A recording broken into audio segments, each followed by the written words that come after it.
Captain Mahmoud al-Rawi pulled the page from under a chunk of concrete and stopped reading after the second line.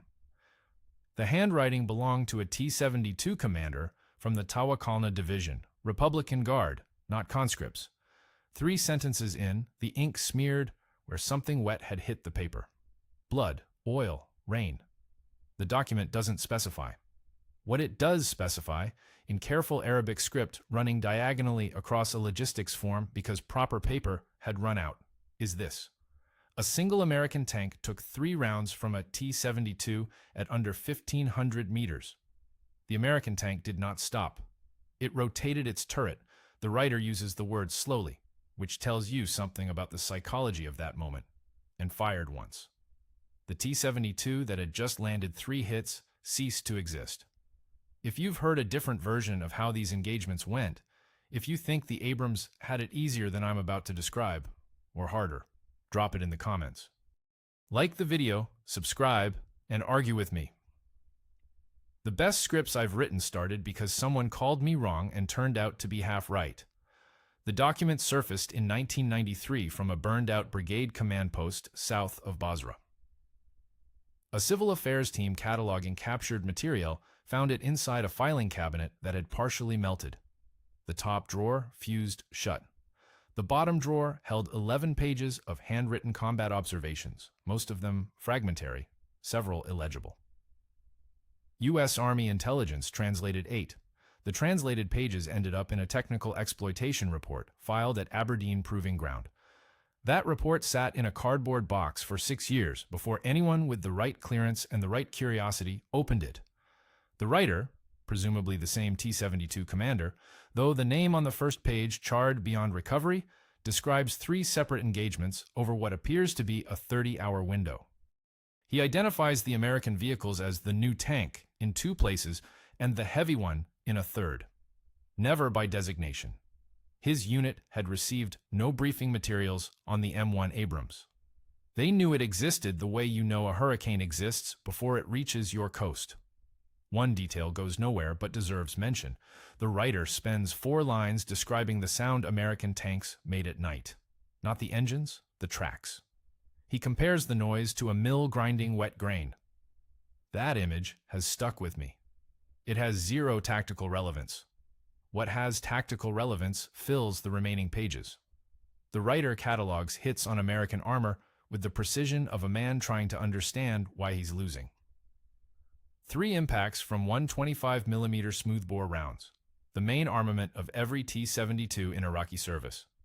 Standard steel core penetrators, not the tungsten rounds the Soviets kept for themselves and never exported. He notes the range. He notes the angle. He notes that sparks flew from the American hull on impact, which means the rounds struck, fragmented, and accomplished nothing. The American tank fired back at what the writer estimates as 4-second intervals, 4 seconds between kills. His company started that engagement with 9 vehicles. The translated report uses a phrase that the Aberdeen analysts highlighted in yellow marker. Loosely rendered into English, it reads, "It doesn't stop. It receives fire and doesn't stop." Soviet military advisors had told Iraqi officers the T-72 could defeat any NATO tank at combat range. The advisors left Iraq in August of 1990. The war started in January of 91. 5 months between the promise and the proof. The Abrams will never fight. Colonel James Burton wrote that in a memo he probably should have kept to himself. 1982. The tank had been in service for 2 years, and the men responsible for evaluating it had already made up their minds. Too heavy, too thirsty, too complicated for the kind of war everyone assumed was coming. A Soviet armored tide pouring through the Fulda Gap, where logistics mattered more than lethality, and you needed a tank that could run on diesel siphoned from a captured gas station, not one demanding jet fuel from a supply chain that hadn't been built yet. The turbine engine was the problem everyone loved to hate. Honeywell's AGT 1500 produced 1,500 horsepower by ingesting air, compressing it, and igniting it at temperatures that would soften steel. The same basic principle that powers a helicopter. No one had put a turbine in a production tank before because no one thought the trade-off made sense. The engine drank 300 gallons, crossing a distance a diesel tank covered on 200. It inhaled sand the way other engines inhaled air, which, in a machine designed to fight in Central Europe, seemed manageable, and in a machine that might fight in a desert, seemed suicidal. If you stood on the motor pool apron at Fort Knox on a January morning in 1984 and an Abrams platoon cranked engines simultaneously, the sound wasn't mechanical. It was atmospheric, a rising whistle that climbed past the frequency range where your chest stops registering vibration and your teeth start. The exhaust heat behind the hull warped the tree line. Crews joked that the tank's best defensive system was its own thermal signature. No infrared sensor could get a clean lock because the entire rear deck read as a single blinding bloom. The jokes masked a genuine anxiety. Tankers transferring from M60 Pattons understood diesel. They understood engines that broke in predictable ways and could be fixed with wrenches that existed in their toolkits. The turbine required depot-level maintenance for failures that would have been field repairable on any other platform. A company commander at Fort Hood reportedly told his battalion commander that the Abrams was a Ferrari in a pickup truck army. The quote circulated for years. No one could source it. Everyone believed it. Meanwhile, the T-72 was proving itself the way quantity always proves itself, by showing up everywhere. Syria had them. Libya had them. Iraq bought over 1,000 between 1980 and 1987. Soviet export models, downgraded armor, cheaper fire control, but recognizably the same silhouette that NATO planners had nightmares about. The Abrams had theory. The T-72 had customers. General Vladimir Nikolaevich Lobov signed the advisory deployment order in the spring of 1987, sending his third rotation of Soviet military specialists to Baghdad in as many years. The previous rotations had focused on maintenance, keeping Iraq's growing fleet of T-72s operational during the grinding war with Iran. This rotation carried a different mandate: teach the Iraqis to fight as formations, brigades, not battalions, coordinated armor thrusts with artillery preparation and infantry screens, Soviet doctrine transplanted whole into Mesopotamian sand. The confidence behind that order wasn't arrogance, it was math. Soviet analysts had studied NATO's armor programs with the obsessive focus of men whose careers depended on getting the comparison right.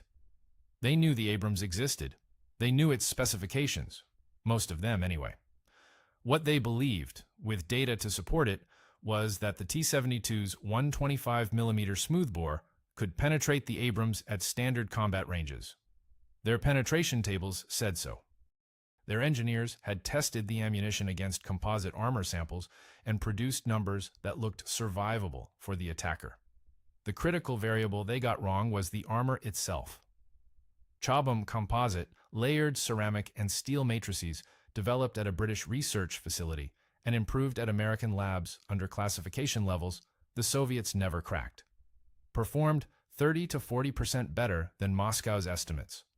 That gap between estimate and reality would fill with burning vehicles in 4 years' time. But in 1987, nobody in Moscow knew that, and Baghdad was buying. Iraq's shopping list between 1980 and 1988 reads like a country preparing to arm a continent. Over 1,000 T-72s, hundreds of BMP infantry carriers, self-propelled artillery, air defense systems, ammunition stocks measured in trainloads. Saddam Hussein was spending roughly $14 billion a year on defense, nearly half of Iraq's total government revenue, and the Soviets were his primary supplier, not his only supplier. The French sold Mirage fighters, Brazil provided armored cars, and the South Africans moved artillery designs through shell companies that didn't appear on any organizational chart. But the backbone, the thing that made Iraq's army look like a serious conventional force on a satellite photograph, was Soviet. The relationship worked because both sides needed it to. Moscow needed hard currency. Baghdad needed hardware. Neither side examined the transaction's underlying assumption too carefully, that Soviet equipment, operated by Soviet-trained crews following Soviet doctrine, would perform the way Soviet war planners promised. The advisors ran exercises in the western desert. They built sand table replicas of defensive positions and walked Iraqi officers through engagement sequences: identify, range, fire, displace. The doctrine emphasized mass. If one T-72 couldn't kill a target, 3 could. If 3 couldn't, the target wasn't a tank, and you were using the wrong weapon. Brutal arithmetic, but Soviet military thinking had always preferred reliable arithmetic over inspired improvisation. You don't need a genius commander if you have enough tubes pointed in the right direction. Iraqi officers absorbed the training with varying degrees of enthusiasm. The Republican Guard units, the Tawakalna, the Medina, the Hammurabi, took it seriously. These were regime-loyal formations with better equipment, better pay, and an institutional culture that rewarded competence alongside political reliability. The regular army divisions treated Soviet advice the way middle managers treat consulting firms, nodding in meetings, ignoring the deliverables. By the summer of 1990, when Saddam turned his attention south toward Kuwait, the Iraqi military fielded approximately 5,500 tanks, the fourth largest tank fleet on the planet, behind only the Soviet Union, the United States, and China. Western intelligence analysts wrote assessments using phrases like battle-hardened and regionally dominant. These assessments were not wrong. Iraq had just finished an 8-year war with Iran. Its soldiers knew what combat sounded like. Its officers had commanded units under fire. What none of those assessments measured, what no assessment could have measured, was what happens when a battle-hardened army built on one generation of technology meets a force built on the next. The advisors who could have warned Baghdad were already home. Moscow recalled its military specialists in August of 1990, 6 days after the invasion of Kuwait. They left behind filing cabinets full of doctrine and a promise embedded in penetration tables that would not survive first contact. The AN/VSG-2 thermal sight weighed 43 pounds and fit inside a housing roughly the size of a briefcase. It saw heat. Not light, not shape, not color. Heat. Every object on a battlefield radiates infrared energy proportional to its temperature, and the VSG-2 converted those invisible gradations into a green phosphor image that made a T-72 parked behind a sand berm at 3,000 meters look like a lantern left burning in a dark room. This is the part where the war stopped being a contest. Thermal imaging doesn't care about darkness. It doesn't care about sandstorms. It doesn't care about the smoke from burning oil wells that turned noon into something resembling a permanent eclipse over southern Kuwait. The system's mercury-cadmium telluride detector array read temperature differentials of less than half a degree Celsius. A tank engine that had been running for 10 minutes was visible. A tank engine that had been shut off for an hour was visible. Residual heat in the engine block, the exhaust manifold, the track pads where friction had warmed the rubber. Even a crew standing near their vehicle left thermal footprints on the hull. The T-72 had nothing comparable. Soviet-designed tanks of that generation used active infrared, essentially a searchlight broadcasting in the near-infrared spectrum, paired with a receiver that read the bounce-back. The problem was elementary. Active infrared announces your position to anyone equipped with passive sensors. It was a flashlight in a room full of men wearing night vision goggles. Iraqi crews who switched on their IR searchlights during night engagements were identifying themselves as targets before they acquired anything worth shooting at. The British had tried something similar in the Falklands 4 years before the Abrams reached full operational capability. Royal Marines operating on East Falkland used early-generation thermal optics, bulkier, lower resolution, but functionally identical in concept, to locate Argentine positions dug into peat ridges that were invisible under conventional observation. A sergeant from 42. Commando later described watching through the sight as Argentine soldiers moved between fighting positions at night, unaware they were being tracked. They thought the dark was theirs, he said. It wasn't. The Falklands proved the concept in infantry combat. What the Abrams proved was that thermal dominance scaled, that an entire armored force equipped with passive thermal sights could operate in conditions that blinded its opponents and go looking for those conditions on purpose. Which brings us back to the desert on the night of February 26, 1991. The sandstorm that grounded coalition helicopters and reduced ground visibility to less than 200 meters did not reduce visibility inside an Abrams turret. Gunners in 2nd Armored Cavalry Regiment tracked Iraqi vehicles at ranges exceeding 2,500 meters while the Iraqi crews, blinded, disoriented, firing at muzzle flashes when they fired at all, engaged ghosts. The thermal sight didn't just give American tankers an advantage, it gave them a different war. One side fought in daylight that never existed. The other fought blind against an enemy that could see through sand, smoke, and darkness as if none of it were there. McMaster told his driver to keep moving. The order shouldn't have been remarkable. Tanks move forward in combat, that's what they do. But Eagle Troop was advancing into a sandstorm so dense that McMaster, standing in the open hatch of his M1 because he refused to fight buttoned up, couldn't see his own front slope.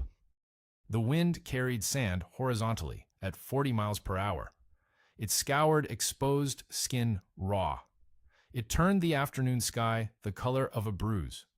And somewhere ahead of it, on the far side of a barely perceptible rise in the terrain that American maps designated the 73 Easting Grid Line, sat the Tawakalna Division's 18th Mechanized Brigade, dug in, oriented south, and waiting for exactly the kind of attack that was coming.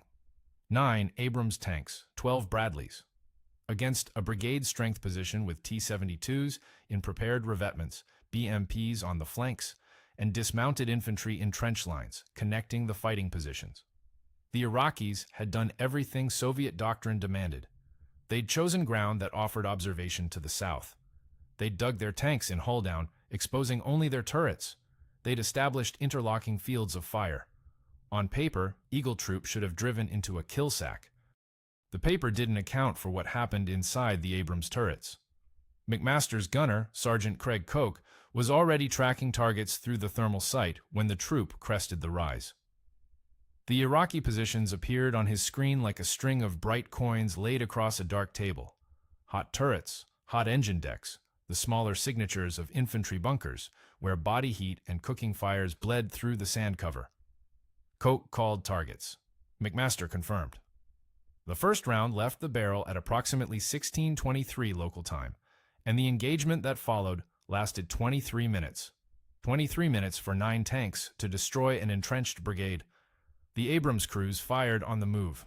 This matters more than any other tactical detail of the battle.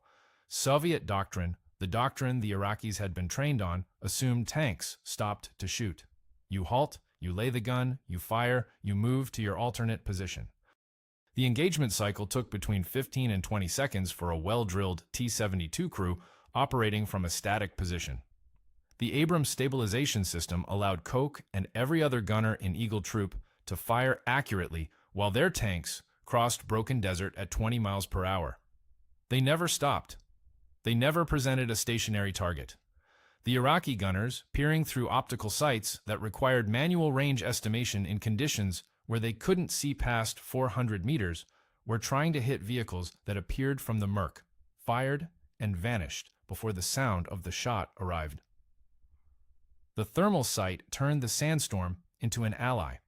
Every advantage the Iraqis had built, their prepared positions, their fields of fire, their interlocking defense, assumed an attacker who could be seen and engaged at range. Eagle Troop couldn't be seen. It could only be heard. And by the time the turbine whine reached an Iraqi fighting position, the round was already in flight. McMaster's tank alone destroyed 8 vehicles. The troop destroyed 28 T-72s, 16 personnel carriers, and 39 additional fighting positions in the space of time it takes to watch a situation comedy. 1 Abrams was hit. The round didn't penetrate. No American in Eagle Troop died. The lopsidedness of the result created a problem that the Army would spend years managing. The suspicion that the enemy had simply been incompetent. They hadn't been. The Tawakalna Division was the best equipped, best trained formation in the Iraqi military. Its crews had fought Iran for 8 years. Its officers had studied at Soviet academies. They were dug in on ground of their choosing. in defensive positions that any military textbook would recognize as sound. They were also blind, outranged, and fighting a weapon system that didn't behave the way anything in their experience or training had prepared them for. The document that Captain al-Rawi pulled from the rubble 3 days later was written by someone who understood that, someone who had watched the math fail. It didn't stop. The phrase appears 3 times in the document al-Rawi recovered, twice in what reads like an after-action description, once underlined so hard the pen tore the paper. The author wasn't describing a single tank. He was describing a condition. The Abrams formations that hit the Tawakalna's line on February 26th did not stop moving from the moment they made contact. They didn't halt to fire. They didn't pause to consolidate. They rolled through prepared defensive positions the way a current moves through a net, finding every gap, exploiting every seam, never presenting the stationary target that 8 years of Soviet training had taught Iraqi gunners to expect. The 23 minutes began in confusion and ended in silence. When Koch's first Sabot round struck a T-72 in the Tawakalna's forward line, the vehicle didn't brew up the way tanks in training films do, a cinematic bloom of flame and a column of smoke. The turret separated from the hull. The depleted uranium penetrator entered the frontal armor at over a mile per second and turned the fighting compartment into gas and slag. The ammunition carousel beneath the turret, the automatic loader that Soviet designers considered an engineering triumph because it eliminated one crew member, detonated. In a Western tank, ammunition is stored behind blast doors designed to vent an explosion upward and away from the crew. The T-72 stored its rounds in a ring beneath the crew's feet. When those rounds cooked off, the turret became a projectile. Iraqi crews in adjacent positions heard the detonation and saw the flash. They traversed their turrets toward the sound. But the Abrams that fired had already moved 300 meters from the point of firing. The return shots went into empty desert. Then the thermal sights found the muzzle flashes of the guns that had just revealed their positions, and those tanks died too. This was the geometry of the engagement, a rolling, asymmetric massacre conducted at speeds and ranges that made Iraqi defensive doctrine irrelevant. Soviet training had prepared the Tawakalna for a battle that moved at the speed of a T-72's engagement cycle, 15 to 20 seconds to acquire range and fire from a static position. The Abrams fought at the speed of its stabilization system, continuous tracking, continuous firing, continuous movement. The Iraqi crews were playing chess. The Abrams crews were playing at a clock speed the chessboard couldn't accommodate. One Iraqi platoon attempted a counterattack. 3 T-72s broke from their revetments and charged south toward the sound of American guns. They made it 400 meters. All 3 were destroyed in under 12 seconds by tanks they never saw.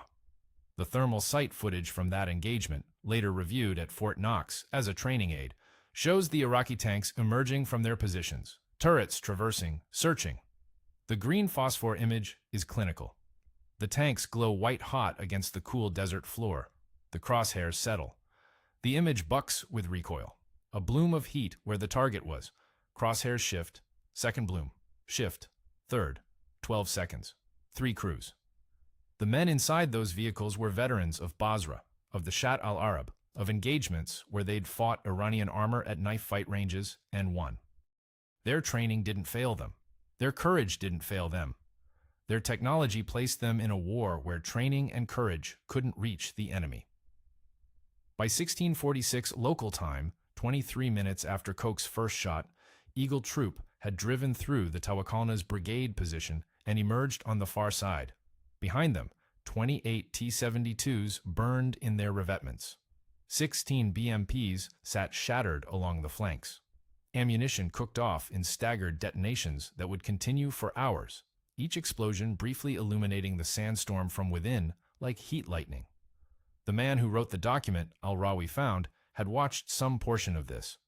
His account carries the clarity of someone describing an event that reorganized everything he understood about his profession. The track threw itself off the sprocket at the worst possible moment. An Abrams from 3rd Armored Division's forward element, The crew's name appears in the after-action report, but the tank's bumper number is redacted. Slewed hard left, crossing a shallow wadi, and buried its right track in wet sand up to the road wheels. The driver gunned the turbine. The 1,500 horsepower engine screamed, and the tank dug itself deeper, stuck, motionless. Everything the Abrams had been doing right for 23 minutes, the speed, the constant movement, the refusal to present a stationary target, gone in 3 seconds of bad terrain. 3 T-72s saw it happen. They opened fire from under 1,000 meters, close range for tank combat. The kind of range where Soviet-era ammunition performs best, where the shaped charge warheads on their heat rounds haven't had time to lose coherence. The first round hit the Abrams turret face. The shaped charge jet, a stream of molten copper moving at roughly 8 kilometers per second, struck the composite armor matrix and went nowhere. The depleted uranium mesh layer inside the turret absorbed the energy, distributed it, converted it to heat across the armor's depth. The crew felt the impact. The tank rocked. The round left a scar on the turret the size of a dinner plate. The gunner was already on the first T-72. He fired. The Sabout round crossed the distance in less than a second and hit the Iraqi tank square in the glacis plate. Kill. He traversed right, acquired the second vehicle, and fired again. The T-72's turret blew off its ring.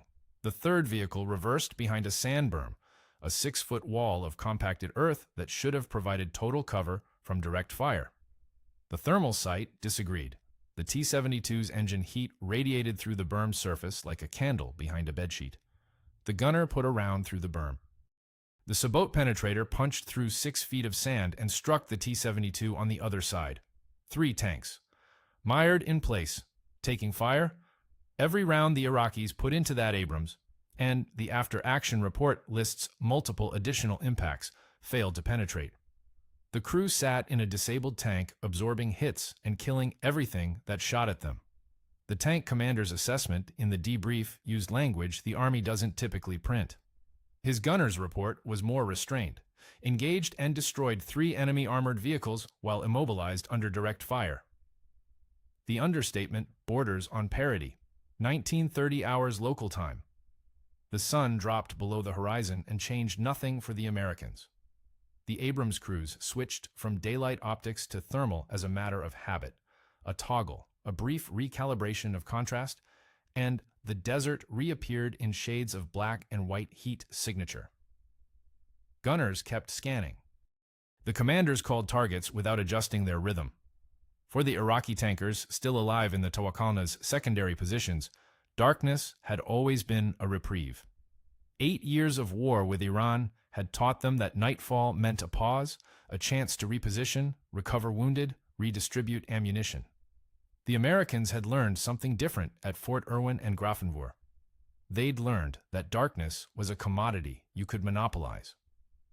By 2000 hours, 1st Armored Division's forward battalions had joined the fight east of the 73 Easting, pushing into the Tawakalna's depth positions across a front of nearly 40 kilometers. Dozens of Abrams advanced in staggered formations through terrain so dark that drivers navigated entirely by thermal and the faint green wash of night vision. The turbine engines ran quieter at cruise speed than most people expect. A high-pitched hum, not a roar. Iraqi crews reported hearing nothing before the impacts began. The declassified intelligence summary from 7th Corps uses a phrase that stopped me cold. Enemy return fire was oriented on muzzle flash and sound. That's the entire tactical picture of the Iraqi night defense compressed into 9 words. They couldn't see the tanks shooting at them. They fired at the bright spot where a gun had discharged, at a position the Abrams had already left. The muzzle flash of a 120mm smoothbore lasts a fraction of a second. The tank moves 15 meters in the time it takes an Iraqi gunner to traverse his turret toward that flash, estimate range without a laser, and fire.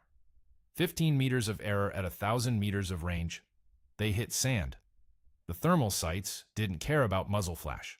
They tracked the steady, reliable heat of an engine block, a turret roof baking in residual warmth, a human body standing in an open hatch. The targets didn't flicker.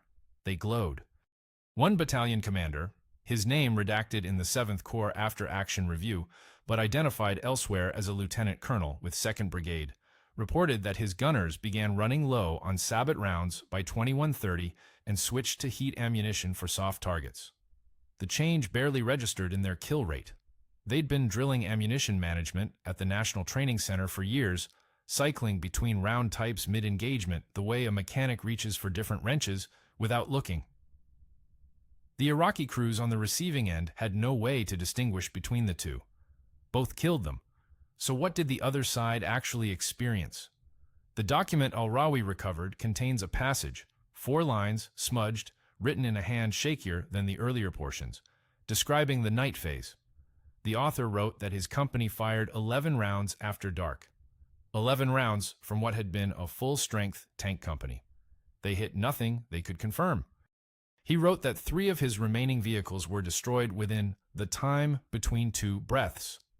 The phrase in Arabic carries a specific connotation of helplessness, something happening so fast that the body's most basic rhythm can't keep pace. 2 breaths, 3 T-72s.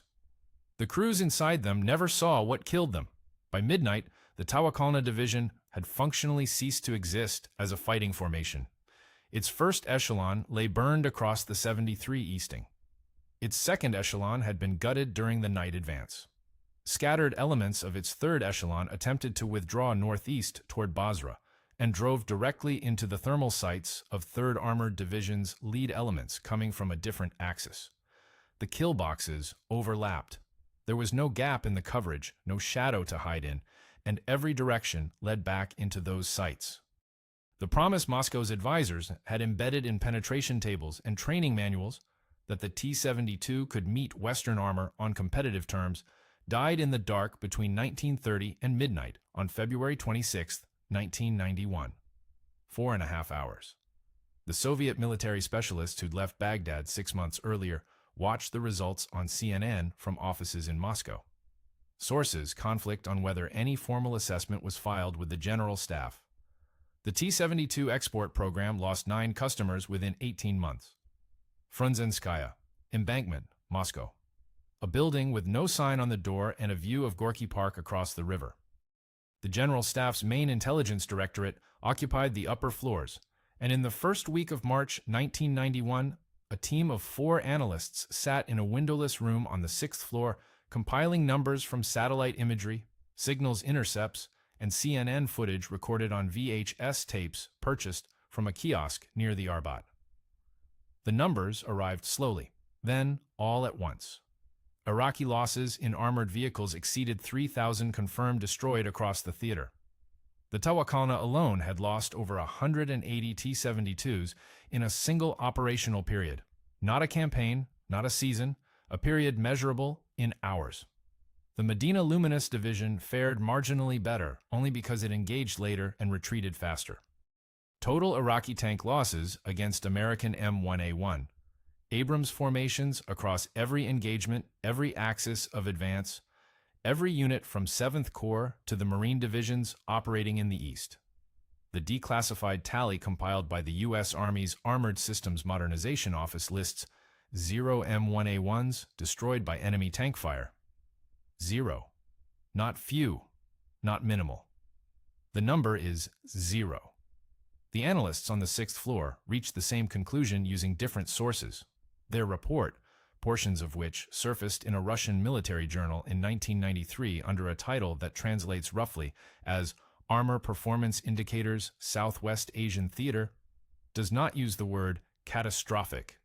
It uses systemnoe nesootvetvia, which translates to systemic mismatch, a phrase chosen with bureaucratic care.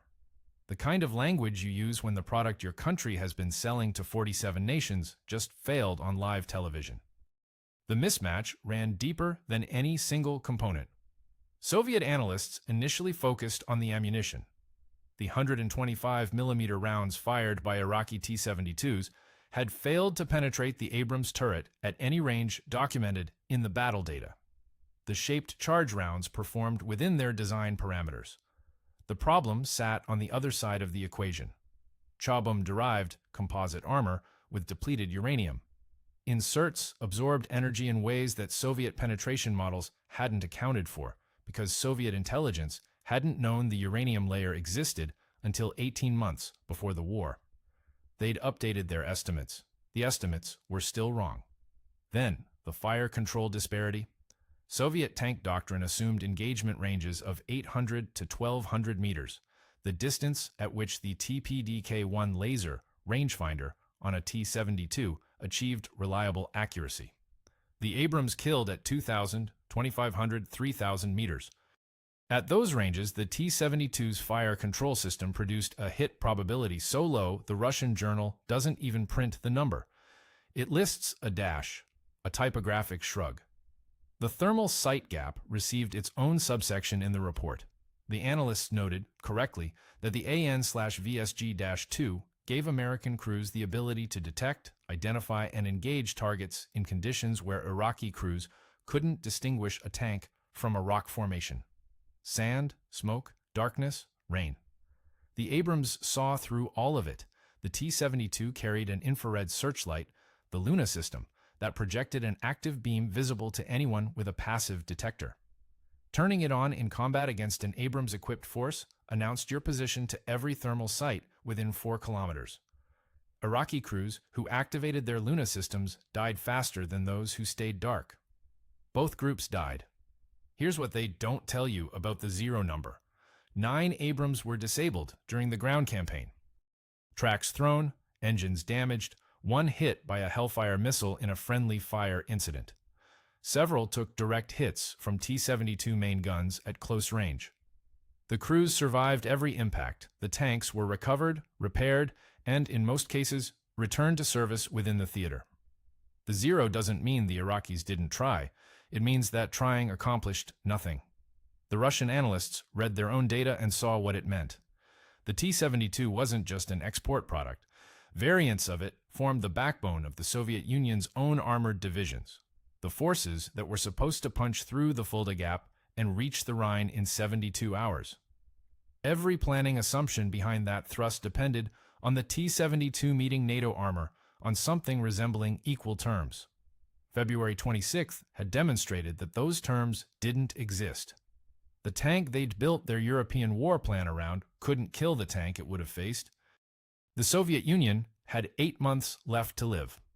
The T-72's failure didn't cause that collapse.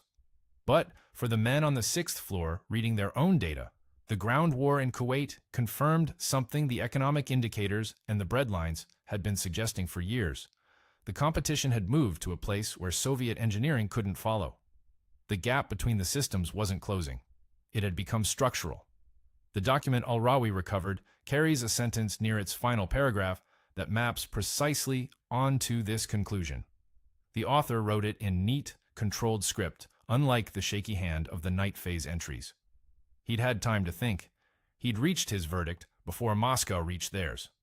The fluorescent tube above the 6th floor conference table buzzed at a frequency that one analyst later said he could still hear in his sleep 3 months afterward. The sound became the backdrop to the worst professional experience of their careers, reading their own country's engineering out of relevance, one data point at a time. The first internal assessment circulated on March 11, 1991. Classification, secret. Distribution, 14 copies. The cover sheet bore no title beyond a file number and the stamp of the main armor Directorate. Inside, 41 pages dismantled the T-72 with the clinical detachment of an autopsy. The report divided the failure into what it called layers of inadequacy. The phrase appears in quotation marks in the original Russian, as though the authors wanted distance from their own conclusion. Layer 1. Passive armor composition. The T-72's steel and composite turret had been designed to defeat NATO ammunition of the 1970s. It had not been updated to account for the M829 Sabat round, whose depleted uranium penetrator arrived with enough kinetic energy to pass through the turret front and exit the rear wall. The report includes a diagram, hand-drawn, not typeset, showing the penetrator's path through a T-72 turret at 1,200 meters. The line enters left of center and exits above the engine deck. Everything between those 2 points, The commander, the gunner, the breech assembly, the ammunition carousel, sits in the path. Layer 2, the carousel itself. The T-72 stores its ammunition in an autoloader ring beneath the turret floor. A design choice that eliminated the need for a human loader, kept the crew to 3, and reduced the tank's silhouette. It also meant that any penetration of the hull or turret floor detonated the entire ammunition supply simultaneously. The report uses the term catastrophic kill 11 times in 41 pages. The analyst noted that burned-out T-72s in Kuwait showed a consistent pattern. Turrets blown completely free of the hull, landing 15 to 20 meters away. The ammunition design that made the tank smaller also made it a bomb. Layer 3 received the most pages and the least technical language. The authors called it doctrinal incompatibility. Soviet armor doctrine assumed massed formations engaging at short range in European terrain, forests, towns, river crossings. The doctrine assumed suppressive artillery, air cover, integrated air defense. Iraq had none of these. But the report's sharpest observation cuts deeper. Even with full Soviet doctrine support, the engagement range disparity meant that Abrams formations would destroy the first echelon before it reached effective firing distance. The T-72 would die in the approach. The doctrine didn't have an answer for an enemy you couldn't reach. This document leaked. Not to the West, to Russian military academies. By 1993, cadets at the Malinovsky Tank Academy in Moscow studied it alongside their own design manuals. A generation of Russian armor officers learned their profession in the shadow of that report. The T-90 program, already underway, was redesigned twice before prototype trials. The lessons bled forward for 30 years. The author of the document al-Rawi recovered never saw the Russian assessment. He didn't need to. He'd written his own version in a single sentence, in Arabic, in handwriting that didn't shake. Their tanks are better than ours in every way that matters, and we knew before the first round was fired. The page measures 21 centimeters by 29.7, standard A4, the kind stocked in every Republican Guard command post from Basra to Kuwait City. The upper left corner is missing, burned away in a rough diagonal that took the first 3 words of the heading with it. The remaining text covers both sides in blue ink, Arabic script, right to left, with margins that start neat and progressively narrow as the author ran out of space. Captain al-Rawi folded it into quarters and put it in his breast pocket on the 1st of March, 1991. It stayed there through the ceasefire, the redeployment, and the flight home. For 35 years, this document has been read as a battlefield lament, one officer's account of watching his unit die against an enemy he couldn't hurt. That reading isn't wrong, but it's incomplete. Read it again with the Russian assessment laid beside it, and something else emerges. The T-72 commander who wrote these pages wasn't just describing a battle. He was performing the same analysis that 4 men on the 6th floor of a building on Frunzenskaya embankment would take 2 weeks and 41 pages to complete. He did it in one night, in a command post that was already on fire, and he got every major conclusion right. The armor couldn't stop the rounds. He wrote that. The fire control couldn't match the range. He wrote that. The thermal disparity made darkness irrelevant. He wrote that. The ammunition storage turned every penetration into a kill. He didn't write that. He didn't need to. He'd watched the turrets blow off the hulls. He reached the same endpoint the Soviet analysts reached. That the gap between the systems wasn't a gap at all, but a generational divide, and that no amount of crew skill or tactical adjustment could bridge it. The Russian report used 63 technical diagrams to reach this conclusion. The Iraqi officer used 11 rounds fired into darkness and the phrase, "the time between 2 breaths." The document answered its own question before it asked it. The title, what remains of it after the burn, appears to read, Assessment of Enemy Armor, Capability During. During what? We don't know. The fire took the rest. But the assessment itself is complete. It is, in its own compressed and desperate way, one of the most accurate evaluations of the M1 Abrams ever produced by an adversary. Written not in a windowless room with satellite imagery and VHS tapes, but from inside the kill zone, by a man whose professional education had just been overwritten in 23 minutes. The T-72 he commanded, or one identical to it, sits today in the outdoor collection at the National Armor and Cavalry Museum in Fort Moore, Georgia. The placard identifies it as a T-72 M1, captured during Operation Desert Storm, donated by the Department of Defense. The paint has been touched up. The turret traverses if you know which handle to pull. School children climb on it in October when the weather cools. An Abrams from the same campaign sits 200 meters away on a concrete pad near the museum entrance. It has been repainted in fresh desert tan. The tracks are tensioned. The bore evacuator gleams. Between the two vehicles, the Soviet export and the American original, lies a gap of 200 meters and a generation of engineering that the desert proved in a single night. The Iraqi officer who wrote the document survived the war. Al-Rawi confirmed this through channels he declines to specify, and the confirmation is second-hand, but it is consistent. The officer left military service in 1993. His name does not appear in subsequent records. Al-Rawi himself retired from the Iraqi army in 2004. He lives in Amman. He keeps the document in a desk drawer, not a frame. When asked why he kept it, his answer was brief. Because he was right, and someone should know that he was right. On a Tuesday morning in late spring, a curator at Fort Moore unlocks the museum's front entrance, walks past the Abrams on its concrete pad, and begins her shift. She adjusts the placard on the T-72, which the wind knocked crooked overnight. She straightens it, steps back, and moves on to the next exhibit.